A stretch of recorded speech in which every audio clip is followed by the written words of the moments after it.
কালিৰ পৰা মই পাইছোঁ অসম দিৱস পালন কৰিব নেকি? আৰে গৌৰৱেৰে অসম দিৱস পালন কৰে। আমি খুব মানে সীমিত এনেকুৱা ধাৰণা এটা দিয়াৰ কাৰণে অসমত আজি ইমান দিনে উদ্যোগীসকল অহা নাছিল।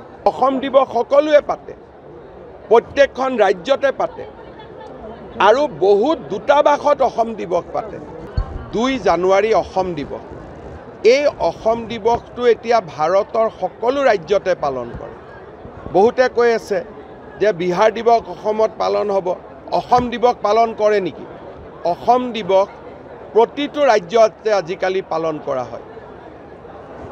উত্তৰ প্ৰদেশতো অসম দিৱস পালন হয়, বিহাৰতো অসম দিৱস পালন হয়, কৰ্ণাটকতো অসম দিৱস পালন হয়, অন্ধ্ৰ প্ৰদেশতো অসম দিৱস পালন হয়, গুজৰাটতো অসম দিৱস পালন হয় আৰু গোটেইবিলাক ৰাজ্যৰ মহামান্য ৰাজ্যপালসকল উপস্থিত থাকি অসম দিৱস পালন কৰে। আৰু ভাৰতীয় জনতা পাৰ্টীয়েও গোটেই দেশত থকা অসমীয়া লোকসকলক লৈ প্ৰবাসী অসমীয়া সন্মিলন অনুষ্ঠিত কৰে।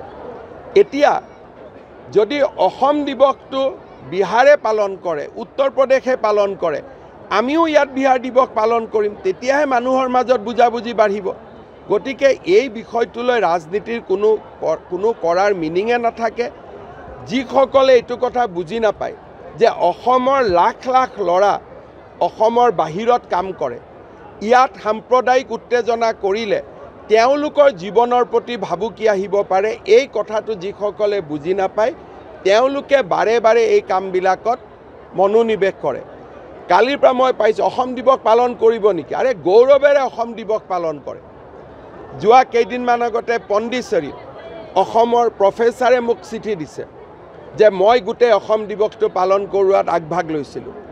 অসম দিৱস সকলোৱে পাতে, প্ৰত্যেকখন ৰাজ্যতে পাতে আৰু বহুত দূতাবাসত অসম দিৱস পাতে।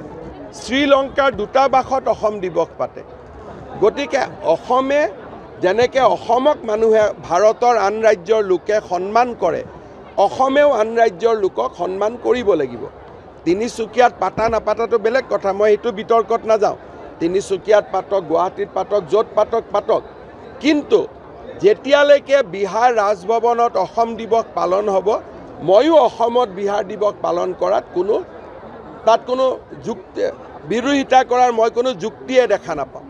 এনেকৈ আমাৰ অসমক এটা যে আমি খুব মানে সীমিত এনেকুৱা ধাৰণা এটা দিয়াৰ কাৰণে অসমত আজি ইমান দিনে উদ্যোগীসকল অহা নাছিল।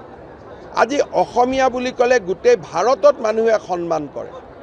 আৰু যদি অসমৰ পৰা এইবিলাক মেছেজ যায় যে আমি বিহাৰীৰ এগেইনষ্টত, আমি মাৰোৱাৰীৰ এগেইনষ্টত, আমি গুজৰাটীৰ এগেইনষ্টত, আমি তামিলনাডুৰ এগেইনষ্টত, অসমৰ ল'ৰা ছোৱালীয়ে চাকৰি কেনেকৈ পাব বাহিৰত?